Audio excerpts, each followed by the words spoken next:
नमस्कार दोस्तों, स्वागत है आप सभी का हमारे YouTube चैनल योद्धा IAS पर।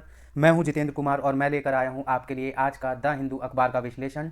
आज दिन है शनिवार और डेट है जुलाई 22, 2023। तो बिना ज़्यादा देरी करते हुए शुरू करते हैं अपना आज का द हिंदू अखबार का विश्लेषण। पहली जो खबर हमें कवर करनी है वो मुख्य पेज से है। तो जैसा कि कल आपने न्यूज़ में देखा ही होगा कि तमिलनाडु के और श्रीलंका के जो प्रेसिडेंट हैं वो भारत आने वाले हैं दिल्ली। तो वो कल दिल्ली आए थे, तो उनकी मुलाकात भारत के प्रधानमंत्री श्री नरेंद्र मोदी से हुई। और इसी मुलाकात के दौरान जो नरेंद्र मोदी जी की तरफ से जो तमिलनाडु सरकार है, तमिलनाडु का जो मुद्दे हैं वो उठाए गए हैं प्रेसिडेंट के साथ श्रीलंका के। तो हम पढ़ते हैं, स्टार्ट करते हैं पहली news. Modi raises aspirations of Tamils with Ranil. तो क्या कह रहा है ये कि मोदी ने जो भी तमिल लोगों के मुद्दे थे वो जो प्रेसिडेंट हैं श्रीलंका के रेनिल विक्रमसिंघे इनके साथ उठाया है। तो हम समझ लेते हैं कि क्या है भारत और श्रीलंका के रिलेशंस कैसे रहे हैं, ये हम जान लेते हैं हमारे एग्जाम पॉइंट ऑफ व्यू से। भारत और श्रीलंका के जो रिलेशन हैं, जो संबंध हैं, इनके बारे में पूछा जाता है, इंटरनेशनल रिलेशन सेक्शन के अंदर आएगा ये। तो हम शुरू करते हैं भारत और श्रीलंका का संबंध। भारत और श्रीलंका के बीच एक पुरानी और बहुआयामी संबंध है जिसमें ऐतिहासिक, सांस्कृतिक, आर्थिक और सैन्य, विद्यार्थी सहित कई पहलुओं को शामिल किया जा सकता है। दोनों देशों के बीच डिप्लोमेटिक संबंध 1948, जिसे कहते हैं 1948। तो दोनों देशों के बीच डिप्लोमेटिक संबंध 1948 में श्रीलंका को ब्रिटिश शासन से स्वतंत्रता प्राप्त होने के बाद स्थापित किए गए थे। ऐतिहासिक दृष्टिकोण से भारत और श्रीलंका के बीच सदियों से नागरिक नागरिक संबंध रहे हैं जो दोनों राष्ट्रों के बीच गहरे रूप से प्रभावित होकर आए हैं। भारत में उत्पन्न बौद्ध धर्म ने श्रीलंका की संस्कृति और धार्मिक प्रथाओं को आकार दिया है। वर्षों से भारत और श्रीलंका ने विकासशील परियोजनाओं पर सहयोग किया है जिसमें इंफ्रास्ट्रक्चर, शिक्षा और स्वास्थ्य क्षेत्रों में वित्तीय सहायता और तकनीकी अनुभव प्रदान करना शामिल था।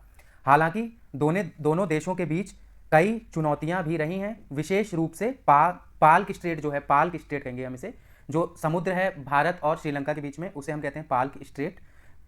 तो पाक स्ट्रेट में मछुआरों के अधिकार और श्रीलंका में तमिल अल्पसंख्यकों को लेकर जातिवादी विवाद के मुद्दे उभरे हैं। ये मुद्दे कभी कभी दोनों देशों के बीच डिप्लोमेटिक संबंधों को तनावपूर्ण बना देते हैं। तो बेसिकली क्या मुद्दे हैं जो भारत और श्रीलंका के बीच में हैं? तो सबसे पहले जो तमिलनाडु से मछुआरे होते हैं, जो फिशिंग कम्युनिटी होती है तमिलनाडु में, तो जैसा कि आप जानते हैं कि तमिलनाडु एक कोस्टल स्टेट है, तो वहाँ पर मछुआरे बहुत संख्या में पाए जाते हैं। तो जब वो मछली पकड़ने समुद्र में निकलते हैं तो बहुत बार क्या होता है कि वो श्रीलंका का जो पानी है, श्रीलंका का जो टेरिटोरियल वाटर है, वहाँ पर पहुँच जाते हैं और श्रीलंका की जो नेवी है वो उन्हें गिरफ्तार कर लेती है। तो ये एक मुद्दा है। और दूसरा मुद्दा ये है कि जैसा कि आप जानते हैं कि जो तमिल हैं वो श्रीलंका में माइनॉरिटी ग्रुप हैं, तो जो तमिल हैं उनके साथ भेदभाव किया जाता है। और ये दो मुद्दे जो हैं ये प्रमुख मुद्दे हैं भारत और श्रीलंका के बीच में। आगे हम चलते हैं। सैन्य विद्यार्थी संदर्भ में भारत श्रीलंका को अपनी भारतीय महासागर क्षेत्र नीति में एक महत्वपूर्ण पड़ोसी के रूप में मानता है। दोनों देशों को समुद्री सुरक्षा के मामले में चिंताएं हैं और क्षेत्र में चौराहा और अन्य सुरक्षा खतरों का सामना करने के लिए मिलकर काम करते हैं। तो क्या है कि आपको याद होगा कि सबसे पहले हम देखते हैं कि नेचुरल डिजास्टर में कैसे दोनों भारत और श्रीलंका एक साथ जुड़े हुए हैं। तो जैसा कि आप जानते हैं कि समुद्र है वहाँ पर, तो 2004 में जैसे सुनामी आई थी भारत में जो जिसने काफ़ी नुकसान पहुँचाया था, तो वो श्रीलंका पर भी उसका प्रभाव पड़ा था। तो जो भारत के पास अर्ली वार्निंग सिस्टम है, भारत ने जो डेवलप किया है अर्ली वार्निंग सिस्टम, जो सुनामी या किसी और साइक्लोन की, चक्रवात की जानकारी प्रदान करता है, तो भारत वो श्रीलंका के साथ भी साझा करता है।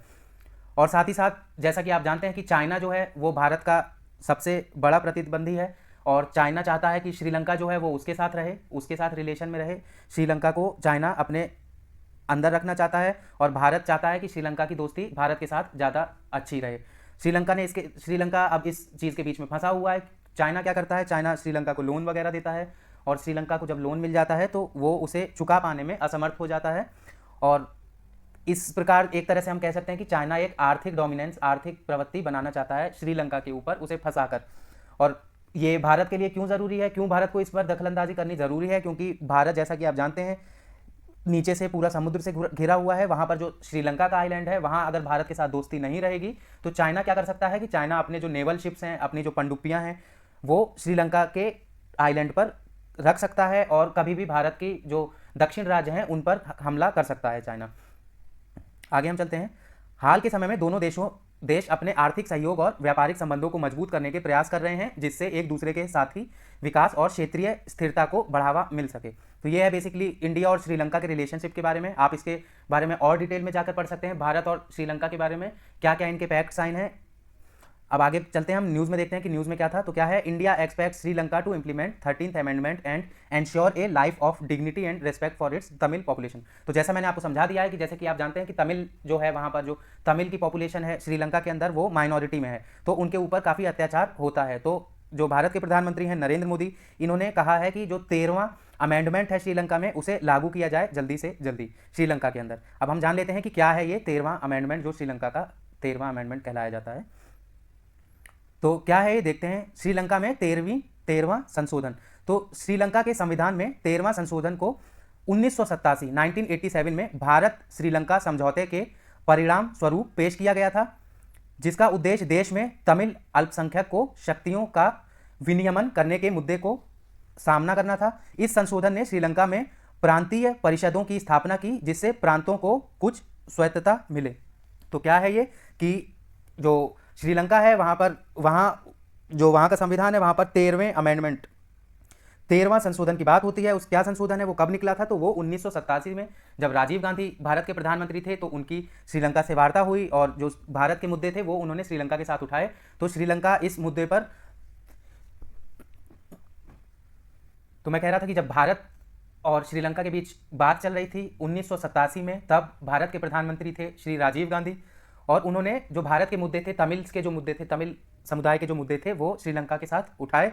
और उन मुद्दों को देखकर एक समझौता दोनों में स्थापित हुआ कि जो भी वहाँ पर जहाँ पर तमिल बाहुल्य क्षेत्र हैं श्रीलंका में, वहाँ पर जो सेल्फ गवर्नमेंट जिसे हम कहते हैं उसकी स्थापना होगी, सेल्फ गवर्नमेंट की स्थापना की जाएगी। ठीक है, जिसे हम हिंदी में कहते हैं प्रांतीय परिषद। ठीक है, भारत इसे क्यों प्रवर्तित करना चाहता है ये हम देख लेते हैं। तो भारत श्रीलंका में 13वें संशोधन के प्रवर्तन का समर्थन करता है, क्योंकि यह जातीय सुलह बढ़ाने और तमिल अल्पसंख्यकों की लंबे समय से चली आ रही शिकायतों का समाधान करने का प्रयास करता है।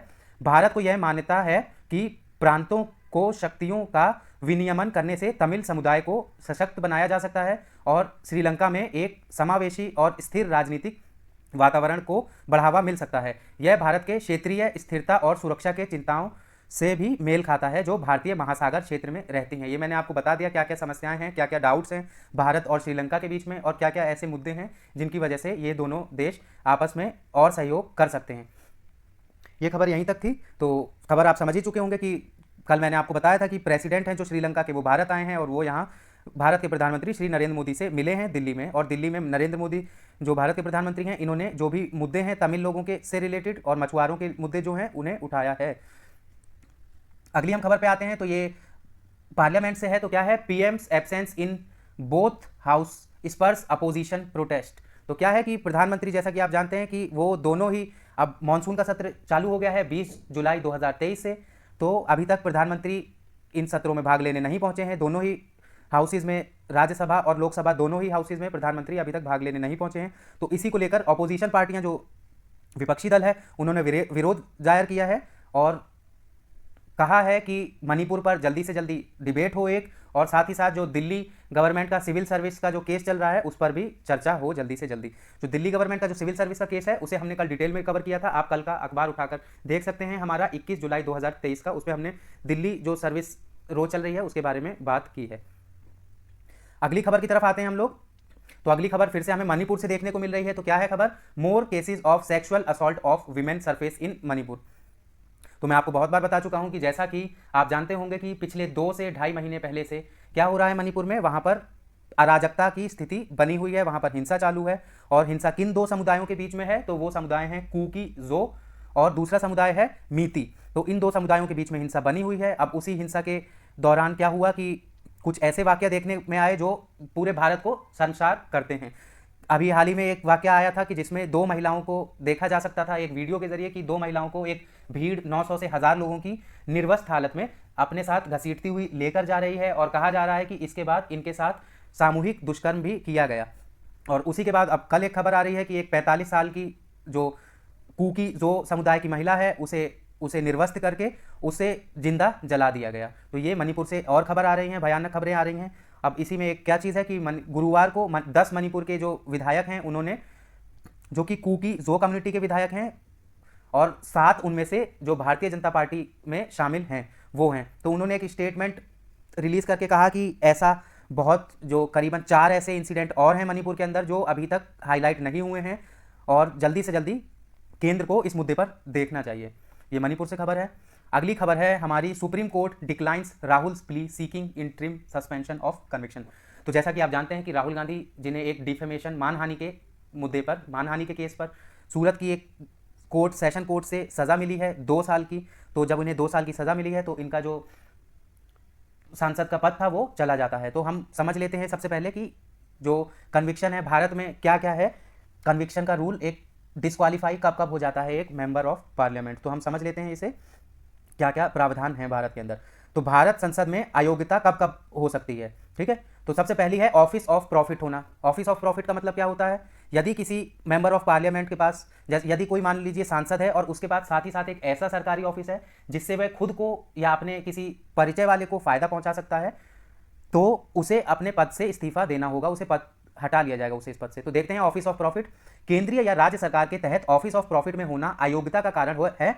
सांसद या विधायी सभा के सदस्य को सरकार से वेतन, लाभ या सुविधा प्राप्त करने वाली किसी भी पद को नहीं संभालना चाहिए, जो भी सांसद है उसे। तो आप एक चीज समझ लीजिए कि जो ऑफिस ऑफ प्रॉफिट है वो कॉन्स्टिट्यूशन में इसकी डेफिनेशन नहीं दी गई हुई है, ये चीज याद रखिएगा, ये हमारे एग्जाम में बहुत बार पूछा जाता है यूपीएससी में। तो ऑफिस ऑफ प्रॉफिट जो है it is not described in the constitution of India, इसका मीनिंग डिस्क्राइब नहीं है कॉन्स्टिट्यूशन ऑफ इंडिया में, केवल एक टर्म लिखा हुआ है जो है ऑफिस ऑफ प्रॉफिट। अगले पर आते हैं हम, अधिकारी द्वेषिता। तो अधिकारी द्वेषिता का मतलब होता है अनडिस्चार्ज्ड इंसॉल्वेंसी। तो क्या है ये देखते हैं, जो व्यक्ति अधिकारी द्वेषिता इंसॉल्वेंट के रूप में घोषित किया जाता है, अर्थात वह ऋण चुकती नहीं कर सकता, वह अयोग्यता के लिए कारण हो सकता है। तो जैसे किसी ने बहुत ज़्यादा लोन लिया हुआ है, बहुत ही ज़्यादा लोन लिया हुआ है, और उसके बाद क्या होता है कि वो मेंबर ऑफ पार्लियामेंट बन जाता है, उसके बाद जब अगर कोर्ट फैसला दे देती है, उसे इंसॉल्वेंट घोषित कर देती है, तो उसे अपनी जो पार्लियामेंट की सीट है उसे खाली करना होगा। अगला हम देखते हैं अविगत बुद्धि, अनसाउंड माइंड इंग्लिश में कहते हैं अविगत बुद्धि। जिस व्यक्ति को अविगत बुद्धि माना जाता है और किसी प्राधिकारिता अदालत द्वारा ऐसा घोषित किया जाता है, वह अयोग्यता के अंतर्गत आता है।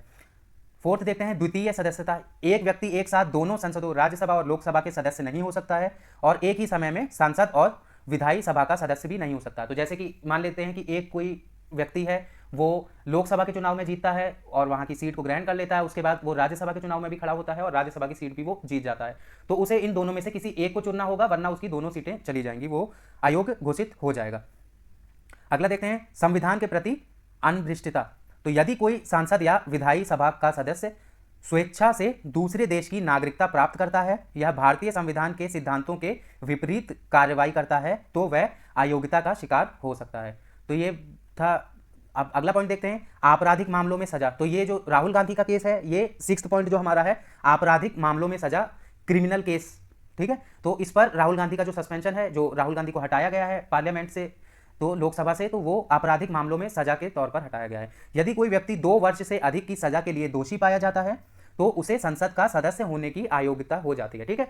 यदि मान लीजिए कि कोई भी व्यक्ति है, उसे 2 साल क्रिमिनल सजा मिल जाती है, 2 साल या उससे अधिक की क्रिमिनल सजा मिल जाती है, तो सबसे पहले तो क्या होता है कि वो पार्लियामेंट का मेंबर अब नहीं रहेगा, उसे पार्लियामेंट से अयोग्य घोषित करके हटा दिया जाएगा। दूसरा क्या होगा कि हमारा एक प्रावधान बना हुआ है जिसे हम कहते हैं रिप्रेजेंटेशन ऑफ पीपल्स एक्ट 1951। क्या कहते हैं? रिप्रेजेंटेशन ऑफ पीपल्स एक्ट 1951, 1991 का प्रावधान है। तो इस प्रावधान में अब जो जिस आपराधिक मामला जिसके ऊपर है उसके लिए एक अमेंडमेंट है। तो वो क्या कहता है कि यदि किसी व्यक्ति को दोषी पाया गया है क्रिमिनल केस में 2 साल के लिए और वो मेंबर ऑफ पार्लियामेंट है, तो उसे क्या होगा, या वो मेंबर ऑफ पार्लियामेंट नहीं भी है तब भी, यदि कोई सामान्य व्यक्ति भी है और उसे 2 साल या उससे ऊपर की आपराधिक सजा मिलती है कोर्ट द्वारा, तो क्या होगा कि वो अगले 6 साल तक, पहले तो सजा का जो प्रावधान होगा जैसे 4 साल या 6 साल जो भी सजा होगी 2 साल, तो वो 2 साल की सजा काटेगा पहले, और साथ ही साथ 6 साल, अगले 6 साल तक वो चुनाव नहीं लड़ सकता। तो टोटल मिला के अब राहुल गांधी का केस है जिन्हें 2 साल की सजा मिली है क्रिमिनल केस में, क्रिमिनल डिफेमेशन केस में, तो ये अब 8 साल तक चुनाव नहीं लड़ सकते हैं। आगे देखते हैं हम भ्रष्टाचारिता के अपराध। चुनाव के दौरान भ्रष्टाचारिता के अपराधों या चुनावी दुरुपयोग करने पर अयोग्यता हो सकती है। तो ये पॉइंट थे कब कब अयोग्य घोषित हो जाएगा, जिसे हम कहते हैं डिस्क्वालीफाइड हो जाएगा पार्लियामेंट से या स्टेट लेजिस्लेटिव असेंबली से। जो राज्य की विधानसभा है उससे। तो अब केस समझ लेते हैं क्या है कि राहुल गांधी को, जैसा कि आप जानते हैं कि सूरत की कोर्ट ने क्या किया कि इन्हें सजा दे दी 2 साल की मानहानि के केस में। तो ये सुप्रीम कोर्ट पहुंचे हैं गुजरात हाई कोर्ट के, इनका पक्ष सुनने के। गुजरात हाई कोर्ट ने क्या किया था कि इनका पक्ष नहीं सुना था, इन्हें कोई वो नहीं दी थी रियायत। तो ये सुप्रीम कोर्ट पहुंचे हैं, तो सुप्रीम कोर्ट में इन्होंने याचिका दायर की थी कि इनका जो कन्विक्शन है, जो भी इन्हें सजा मिली है, उसका सस्पेंशन हो जाए, उसे हटा दिया जाए। तो सुप्रीम कोर्ट ने अभी मना कर दिया है। क्या कहा है कि 4 अगस्त को केस की सुनवाई होगी, तब इस पर बात होगी, जब हम केस की सुनवाई कर लेंगे तब। आगे चलते हैं हम। अब अगली न्यूज़ है, बॉम्बे हाई कोर्ट से न्यूज़ आ रही है। तो बॉम्बे हाई कोर्ट ने क्या कहा है, तो बॉम्बे हाई कोर्ट में क्या केस चल रहा है, पहले हम न्यूज़ की हेडलाइन पढ़ लेते हैं। तो will not notify fact checking unit till September 4, centre tells Bombay high court. तो केंद्र क्या कहता है बॉम्बे हाई कोर्ट से कि हम जो फैक्ट चेकिंग यूनिट एक लाने वाले हैं, वो हम 4 सितंबर तक नहीं नोटिफाई करेंगे उसके बारे में। तो ये बेसिकली क्या है, मैं आपको समझा देता हूँ। तो क्या है कि जैसा कि आप देख रहे हैं कि भारत में डिजिटल मीडिया बहुत ज़्यादा बढ़ता जा रहा है और डिजिटल न्यूज़ भी बहुत ज़्यादा बढ़ती जा रही हैं। तो उसी को लेकर जो केंद्र सरकार है वो थोड़ा घबराई हुई सी दिखती है, क्योंकि केंद्र सरकार को डर है कि जो फेक न्यूज़ हैं, जो गलत इन्फॉर्मेशन है, उनके कारण उनकी छवि खराब हो जाएगी। तो इसी सब को देखते हुए जो मिनिस्ट्री है, ministry of electronics and information technology, वो एक नई बॉडी लेकर आती है, एक नया प्रावधान लेकर आती है। इस बॉडी का नाम है फैक्ट चेकिंग यूनिट। तो ये फैक्ट चेकिंग यूनिट क्या है, ये क्या काम करेगी? तो ये फैक्ट चेकिंग यूनिट एक तरह से ये क्या करेगी कि ये ऑनलाइन जितनी भी न्यूज़ वगैरह हैं इन्हें देखेगी, और अगर कोई भी न्यूज़ भारत सरकार के खिलाफ होगी या सेंटर के खिलाफ होगी तो ये उसकी तुरंत आपत्ति दर्ज कराएगी। और जो भी सोशल मीडिया रेगुलेटरी है, जैसे कि फेसबुक, यूट्यूब या कोई भी अन्य, तो उन्हें तुरंत कहेगी कि इस खबर को यहाँ से हटा लें। तो यही सब केस है, और इस पर बॉम्बे हाई कोर्ट में केस चल रहा है कि ये एजेंसी जो है ये दिक्कत करेगी, क्योंकि ये केवल जो केंद्र है उसकी बात करती है, बाकी फेक न्यूज़ और जो भी गलत खबरें, मिस इन्फॉर्मेशन चल रही है उसकी बात नहीं करती है। तो वहाँ पर केंद्र ने कहा है कि हम जो फैक्ट चेकिंग यूनिट है, इसके जो प्रावधान है वो हम 4 सितंबर के बाद ही लाएंगे। तब तक के लिए इन्होंने डेट मांग ली है एक तरह से बॉम्बे हाई कोर्ट से। आगे चलते हैं अपनी अगली खबर से। तो कल हमने देखा था कि राजस्थान की जो विधानसभा है वहाँ पर एक बिल लाया गया था, और वो बिल अब पास हो गया है। इस बिल का नाम क्या है? Rajasthan minimum guaranteed income bill. तो क्या है इस बिल के तहत कि जो भी शहरी या ग्रामीण लोग होंगे, जो भी फैमिलीज होंगी, उन्हें 125 दिन का मिनिमम 125 दिन का गारंटी मिलेगा। किस चीज़ के लिए? कि उन्हें काम दिया जाएगा, एम्प्लॉयमेंट दिया जाएगा, रोजगार दिया जाएगा, इस चीज़ की गारंटी रहेगी। 125 दिन हर साल, per year 125 days of employment, इसकी गारंटी रहेगी। तो ये राजस्थान की असेंबली में पास हो चुका है बिल। अब ये राजस्थान पहला राज्य ऐसा बन गया है जहाँ पे शहरी और ग्रामीण दोनों में गारंटीड रोजगार योजना चालू हो गई है। और क्या आपको देखना चाहिए? मैं आपसे एक सजेस्ट करता हूं कि आप जाके भारत सरकार की एक योजना है जिसका नाम है मनरेगा, उस मनरेगा को आप जाके पढ़िए और उसे थोड़ा डिटेल में पढ़िए। उसके बाद आप इस खबर में जब देखेंगे कि 125 दिन की बात हुई है, तो आपको समझ में आएगा कि जो ग्रामीण क्षेत्र है वहाँ पर जो मनरेगा के तहत था, तो क्या था कि 100 दिन का रोजगार की बात हुई थी भारत सरकार के मनरेगा योजना में, तो उसे भी बढ़ाकर इन्होंने 25 दिन और बढ़ा दिया है, तो 125 दिन कर दिया है। और सेम एक ऐसी योजना, सिमिलर ऐसी योजना शहर के लिए भी लागू कर दी गई है। मनरेगा की फुल फॉर्म है Mahatma Gandhi national rural employment guaranteed act. Mahatma Gandhi national rural employment guarantee act 2005, ये मनरेगा का है फुल फॉर्म। तो मनरेगा हमारे एग्जाम पॉइंट ऑफ व्यू से बहुत इंपॉर्टेंट है, और ये भी थोड़ा हम इसे देख लेंगे, Rajasthan minimum guaranteed income bill. ठीक है, यही खबर थी। आगे हम चलते हैं। तो ये एक एडिटोरियल सेक्शन पर हम आते हैं। तो ये एडिटोरियल सेक्शन में है publisher platform imbalances need fixing. तो क्या है ये, मैं आपको थोड़ी आसान भाषा में समझाने की कोशिश करता हूँ।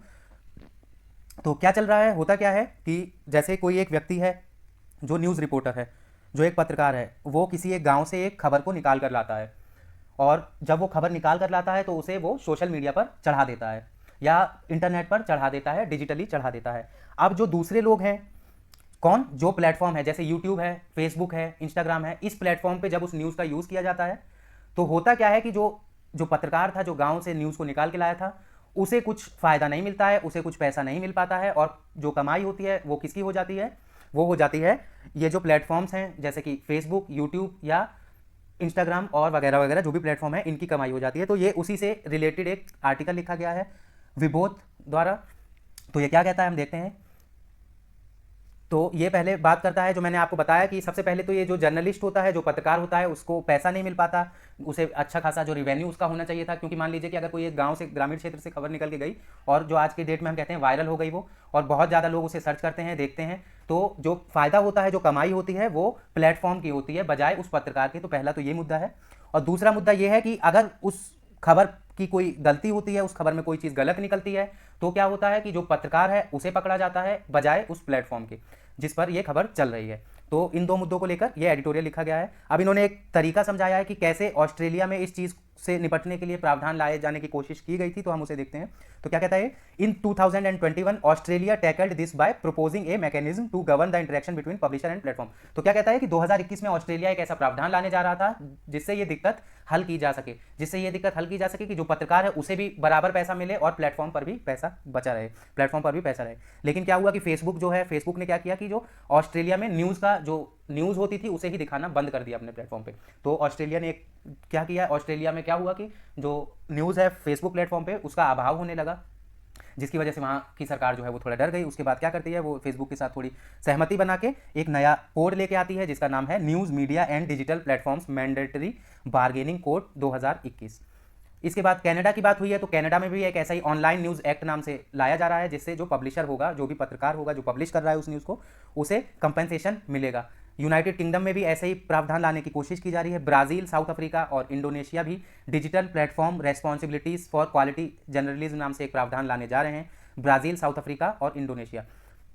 और ये यूनाइटेड नेशंस की बात करता है, यूनाइटेड स्टेट्स की बात करता है, सॉरी। तो यूनाइटेड स्टेट्स क्या है, यूएसए। तो यूएसए की जब बात करता है तो ये क्या कहता है कि यूएसए थोड़ा बचता हुआ नजर आता है, क्योंकि जैसा कि हम जानते हैं कि यूट्यूब, फेसबुक वगैरह ये यूएसए बेस्ड ही प्लेटफॉर्म्स हैं। तो लेकिन ये एक बात करता है कि कैलिफोर्निया जो राज्य है वहाँ पर क्या है, जर्नलिज्म प्रिजर्वेशन एक्ट एक पहले से लागू है, जिसे यूएसए ने स्थगित कर दिया है, पुट ऑन होल्ड पर रख दिया है 2024 तक।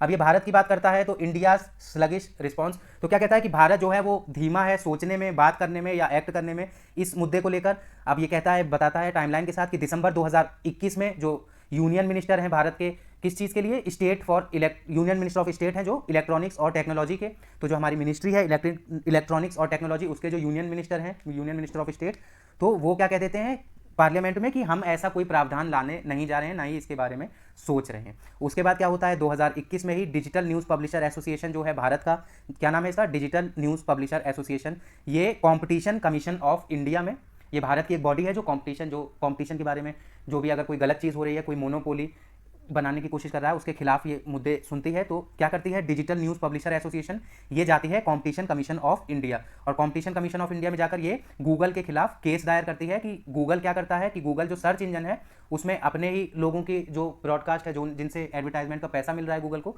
वही ये सब ब्रॉडकास्ट करती है, और हमारे जो और अन्य लोग हैं उनकी बातें नहीं आती हैं, नहीं पहुँच पाती हैं ज़्यादा ऑडियंस तक। और इसके बाद क्या होता है कि जो CCI होती है, कॉम्पिटिशन कमीशन ऑफ इंडिया, ये एक केस करती है। ये क्या कहती है कि इस मुद्दे पर जांच होनी चाहिए और 60 दिन के अंदर रिपोर्ट आ जानी चाहिए। उसके बाद फरवरी 2022 की बात होती है, तो यहाँ पर इंडियन न्यूज़पेपर सोसाइटी जो है वो भी पहुँचती है कॉम्पिटिशन कमीशन ऑफ इंडिया, और वो भी गूगल के खिलाफ, गूगल की जो सर्च इंजन है उसके खिलाफ केस करती है कॉम्पिटिशन कमीशन ऑफ इंडिया में। तो कॉम्पिटिशन कमीशन ऑफ इंडिया क्या करता है कि वो दोनों का, डिजिटल न्यूज़ पब्लिशर एसोसिएशन और जो हमारी दूसरी बॉडी है इंडियन न्यूज़पेपर सोसाइटी, इन दोनों के जो केस है इसे एक साथ करके दोनों पे रिपोर्ट मांगता है स्टैंडिंग कमेटी से। अब स्टैंडिंग कमेटी क्या रिपोर्ट आती है, report of the standing committee on finance क्या आती है दिसंबर 2022 में। तो क्या है इस रिपोर्ट का नाम, anti competitive practices by big tech companies. तो क्या है ये, anti competitive practices by big tech companies, ये रिपोर्ट आती है स्टैंडिंग कमेटी ऑन फाइनेंस से। तो इसी में यही, अब इसी जो ये रिपोर्ट आई है इसी के बारे में अब आगे कुछ नहीं बात हो पा रही है, कुछ हमारे लिए कुछ बताया नहीं जा रहा है, तो इसी को लेकर इन्होंने ये लिखा है। और ये क्या कहते हैं कि जल्दी से जल्दी जो कॉम्पिटिशन कमीशन ऑफ इंडिया है उसे इम्बैलेंस जो हैं, जो भी गलत चीज़ें हैं उसे सुधारना चाहिए पब्लिशर और प्लेटफॉर्म के बीच में। यही था बेसिकली इस एडिटोरियल में। अगला हमारा जो एडिटोरियल है वो है इंटरनेट बैन से लेकर, जो मणिपुर में इंटरनेट बैन कर दिया है उससे लेकर। तो क्या है, हम इसे बहुत डिटेल में नहीं पढ़ेंगे, हम बस समझेंगे, मैं आपको बता दूंगा ओवरऑल क्या है। तो जैसा कि आप जानते हैं मणिपुर मुद्दा बहुत दिनों से बना हुआ है। तो होता क्या है आजकल कि अगर कहीं भी ऐसा वायलेंस देखने को मिलता है तो भारत सरकार बस एक ही फैसला लेती है कि वो जाकर इंटरनेट को बैन कर देती है। तो इंटरनेट, या जो भी राज्य सरकार होती है वो भी इंटरनेट को बैन कर देती है। यही प्रावधान ये इस्तेमाल करते हैं आजकल। क्यों? क्योंकि देखा जाता है कि जो व्हाट्सएप ग्रुप हैं और टेलीग्राम ग्रुप हैं और भी अन्य सोशल मीडिया ग्रुप हैं, यहाँ पर जो फेक न्यूज़ है और गलत इन्फॉर्मेशन, जिसे हम इंग्लिश में कहते हैं मिस इन्फॉर्मेशन, ये बहुत ज़्यादा फैलाई जाने लगती हैं, जिससे क्या हो सकता है कि जो दंगा है, जो भी वायलेंस हो रहा है वो और ज़्यादा बढ़ सकता है और अनकंट्रोलेबल हो सकता है। तो उसी को लेकर ये लिखा हुआ है। तो ये क्या कहते हैं कि internet ban will not restore peace in Manipur. तो ये क्या कहते हैं कि जो मणिपुर में इंटरनेट बैन लगा दिया गया है इतने बहुत दिनों से, करीबन 78 दिनों से, तो उससे पीस नहीं आएगा मणिपुर में। तो ये बात करते हैं कि जो भी मणिपुर में केस चल रहा है, मुद्दा चल रहा है, उस पर जो मणिपुर सरकार है वो बैन लगा देती है। तो इसके खिलाफ जो वहाँ के लोकल लोग हैं वो गुवाहाटी हाई कोर्ट पहुँचते हैं, माफ़ करिएगा, हाई कोर्ट ऑफ मणिपुर पहुँचते हैं। और जो मणिपुर की हाई कोर्ट है वो क्या कह देती है, वो फैसला देती है कि जो भी लाइन्ड, मतलब कि जो भी वायर्ड लाइन सर्विसेज हैं, वीपीएन्स हैं, फिजिकल मॉनिटरिंग सर्विसेज हैं, और इन सबको बैन रखा जाए, और जो होम डिपार्टमेंट से जारी किया गया हुआ इंटरनेट है उसे चालू कर जाए। तो बेसिकली क्या फैसला था मणिपुर हाई कोर्ट का भी, कि बैन अभी बना रहे, बैन ना हटाया जाए। तो इसी को लेकर जो वहाँ के लोग हैं वो पहुँचते हैं सुप्रीम कोर्ट। सुप्रीम कोर्ट कहती है कि आपको दोबारा मणिपुर हाई कोर्ट ही जाना चाहिए। इसके बाद इन्होंने एक केस बताया है, दिंगांगालुंग गंगमेई वर्सेस मुतुम चूरामनी मीति का केस है ये भी इंटरनेट शटडाउन से रिलेटेड केस है, और ये बताते हैं कि इस केस पर भी कोई ज़्यादा बात नहीं हुई है। अगला हम देखते हैं द राइट अप्रोच। अगला एडिटोरियल हम देखते हैं, तो the right approach, bail should not be denied merely because police object to it strongly. तो बेसिकली ये क्या बता रहा है कि बेल जो है वो लोगों को मिल जानी चाहिए, डिनाई नहीं हो जानी चाहिए हमेशा हर वक्त, अगर पुलिस ऑब्जेक्टली स्ट्रॉन्ग कर रहा है। तो हम इस पर नहीं जाएंगे। ये तीसरा सेतलवाद को जो अभी बेल मिली है, सुप्रीम कोर्ट ने कंटिन्यू की है, उसी से रिलेटेड है द राइट अप्रोच। तो क्या है इस एडिटोरियल में, इसमें वही कहा गया है कि bail should not be denied merely to because police object to it strongly. तो क्या कह रही है कि जो बेल है उसे दे दिया जाना चाहिए, और ये नहीं देखना चाहिए कि पुलिस बहुत ज़्यादा स्ट्रांगली उसे अपोज कर रही है उस बेल को देने से। तो ये किस चीज़ से रिलेटेड है, अभी आपने अगर हमारा न्यूज़पेपर फॉलो किया है तो आपको 20 जुलाई से खबर मिलेगी तीस्ता सेतलवाड़ के बारे में। तो तीस्ता सेतलवाड़ का जो केस है, तो क्या हुआ है कि सुप्रीम कोर्ट ने उनकी जो जमानत याचिका है उसे मान लिया है, मंजूर कर लिया है, और उन्हें कंटिन्यू कर दिया है, उनकी जो बेल है उसे कंटिन्यू कर दिया है, उनकी जमानत को। तो हम अपने एग्जाम पॉइंट ऑफ व्यू से डायरेक्टली समझेंगे कि ये जमानत आखिर क्या प्रावधान है भारत के अंदर बेल के, और जमानत क्या है।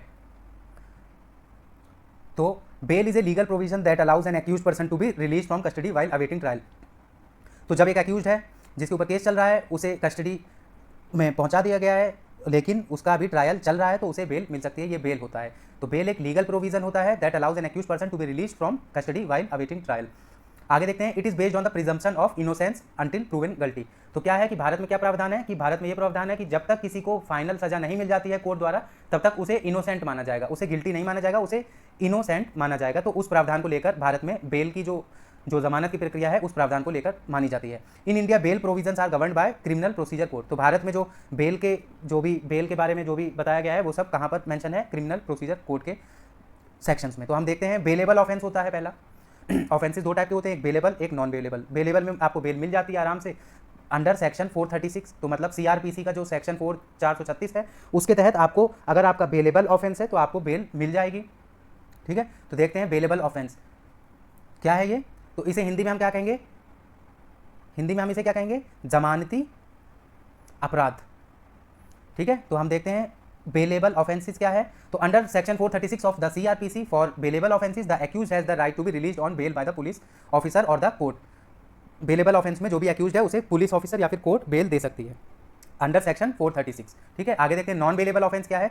तो जिसे क्या कहेंगे हम हिंदी में, नॉन बेलेबल ऑफेंस को हम हिंदी में क्या कहेंगे, आप देख सकते हैं, अजमानीय अपराध। तो नॉन बेलेबल ऑफेंस के बारे में हम देखते हैं, तो ये क्या है, for non bailable offences bail is not a matter of right. अब जैसा कि हमने देखा था कि बेल जो थी वो, अभी जब हमने बेलेबल ऑफेंस पढ़ा तो इसमें सेक्शन 436 में इसका जिक्र है, लेकिन अब जब नॉन बेलेबल ऑफेंस है तो इसका जिक्र सेक्शन 436 या किसी सीआरपीसी में नहीं है। तो इसे जो एक्यूज्ड है, जो भी आपराधिक जिस पर भी केस चल रहा है, वो जाके ये नहीं कह सकता कि ये मेरा अधिकार है कि मुझे बेल मिले।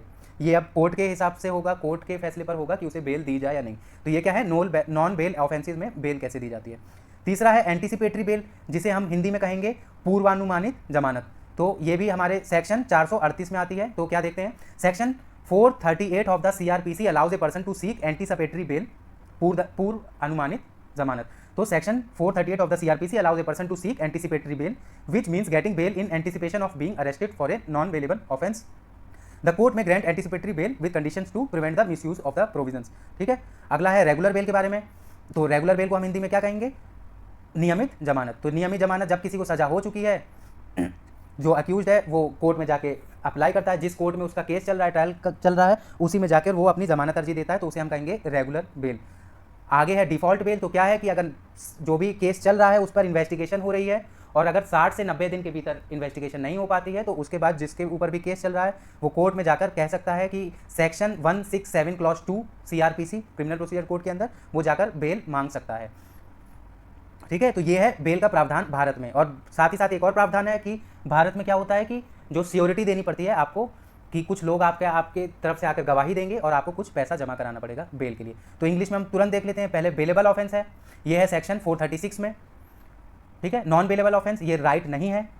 तीसरा एंटीसिपेटरी बेल है, ये आपको पहले ही नॉन बेलेबल, जैसे आपके ऊपर कोई ऑफेंस लगा है तो उसमें आपका अरेस्ट होने से पहले ही आपको बेल मिल जाती है, एंटीसिपेटरी बेल। रेगुलर बेल क्या है, ये आम बेल जो होती है, ठीक है। पांचवी अपनी डिफॉल्ट बेल, 60 से 90 दिन के अंदर अगर इन्वेस्टिगेशन कंप्लीट नहीं हुई है तो जो एक्यूज है वो जाके सेक्शन 167 क्लॉज 2 के अंदर सीआरपीसी के जाके बेल ले सकता है। ये था बेसिकली प्रावधान बेलों का। आप हिंदी में यहाँ पर स्क्रीनशॉट ले सकते हैं। जमानती अपराध, अजमानी अपराध, पूर्वानुमानित जमानत, नियमित जमानत, डिफॉल्ट जमानत और सुरक्षा धनिया और जमानत राशि, इसके बारे में बात हुई है। अगली जो खबर है वो है प्रेसिडेंट रूल से। तो कहाँ का प्रेसिडेंट रूल देखते हैं हम। Impose presidents rule in Manipur, Congress urges Murmu. तो कांग्रेस की जो सरकार है, कांग्रेस जो विपक्षी है, विपक्ष में है कांग्रेस, जैसा कि हम जानते हैं, तो कांग्रेस क्या कह रही है, प्रेसिडेंट द्रौपदी मुर्मू से मिली है और ये उनसे जाके क्या कह रही है कि जो मणिपुर राज्य है वो अब संभलने से बाहर है राज्य सरकार के मणिपुर की, तो उस पर प्रेसिडेंट रूल लगा दिया जाए। तो हमारे एग्जाम पॉइंट ऑफ व्यू से जो इंपॉर्टेंट है वो है प्रेसिडेंट रूल। तो हम प्रेसिडेंट रूल को समझते हैं कि प्रेसिडेंट रूल आखिर है क्या। ये बहुत इंपॉर्टेंट है, ये एग्जाम्स में बहुत पूछा जाता है प्रेसिडेंट रूल्स के बारे में। तो प्रेसिडेंट रूल्स को हम कवर करते हैं डिटेल में।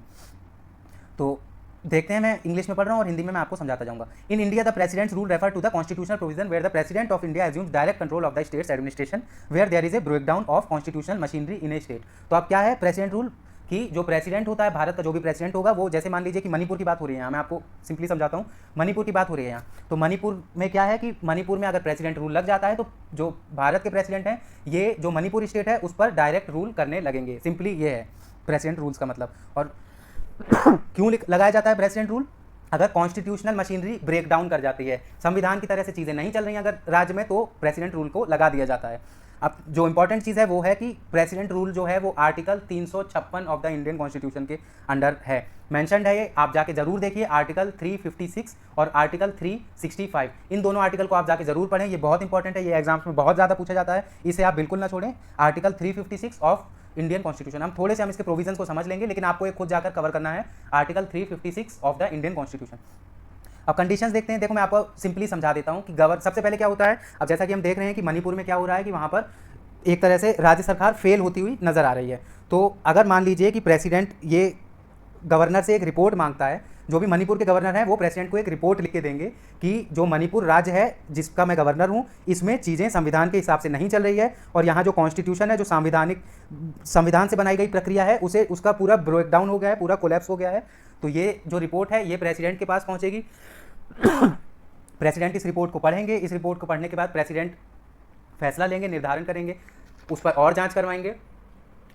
और अगर प्रेसिडेंट इस चीज़ पर राज़ी होते हैं कि हाँ ये असली मुद्दा है, तो इस चीज़ को पार्लियामेंट में रखा जाएगा और पार्लियामेंट से अप्रूवल लेकर वहाँ प्रेसिडेंट रूल अप्लाई कर दिया जाएगा।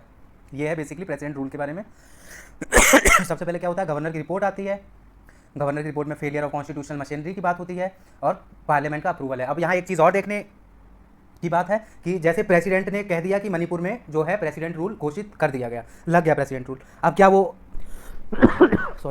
अब क्या वो असीमित काल के लिए लागू रहेगा? तो ऐसा नहीं है। वो कब तक के लिए लागू रहेगा? 6 महीने के लिए। और अगर मान लेते हैं कि 6 महीने के बाद भी चीज़ें नहीं सुधरती हैं, तो वो जो रिपोर्ट है उसे पार्लियामेंट में दोबारा रखा जाएगा और पार्लियामेंट से दोबारा पास करवाना पड़ेगा हर 6 महीने के अंतरकाल में। अब क्या होता है कि जब प्रेसिडेंट रूल लगता है तो जो स्टेट है, स्टेट की जो भी लेजिस्लेटिव असेंबली है, या तो उसे भंग कर दिया जाता है या दोबारा चुनाव करवा दिए जाते हैं। ये 2 चीज़ें होती हैं। और आपको एक चीज़ और ध्यान में रखनी है कि जो एक्सटेंशन है प्रेसिडेंट रूल का, ये 3 साल के ऊपर तक नहीं जाना चाहिए। तो कैसे? जैसे प्रेसिडेंट रूल लगा, उसके बाद 6 महीने के बाद समीक्षा हुई, 6 महीने के बाद समीक्षा होने के बाद जो वहाँ की संसद है भारत की, उसने उसे दोबारा पास किया। ऐसे पास करते करते मान लीजिए 3 साल तक हो गया। अब जब 3 साल हो जाएगा तो 3 साल से पहले चुनाव हो जाने चाहिए नए। ये अमेंडमेंट है और ये सुप्रीम कोर्ट का भी कहना है। तो आपको इसका डिटेल में जाके आपको इसे ज़रूर पढ़ना चाहिए। Article 356 of the constitution of India बहुत इंपॉर्टेंट है ये। मैं आपको कहता हूँ कि इसे आप अभी जाकर देखें आर्टिकल 356 के बारे में। आज के लिए बस इतना ही था। अगर आपको कोई भी दिक्कत परेशानी है इस वीडियो में, कुछ आप ऐसा चाहते हैं कि मैं उसे और डिस्क्रिप्शन में समझाऊं या हमसे कहीं कोई गलती हुई है, तो आप ज़रूर हमें कमेंट सेक्शन में बताएं। आपका दिन शुभ हो। धन्यवाद।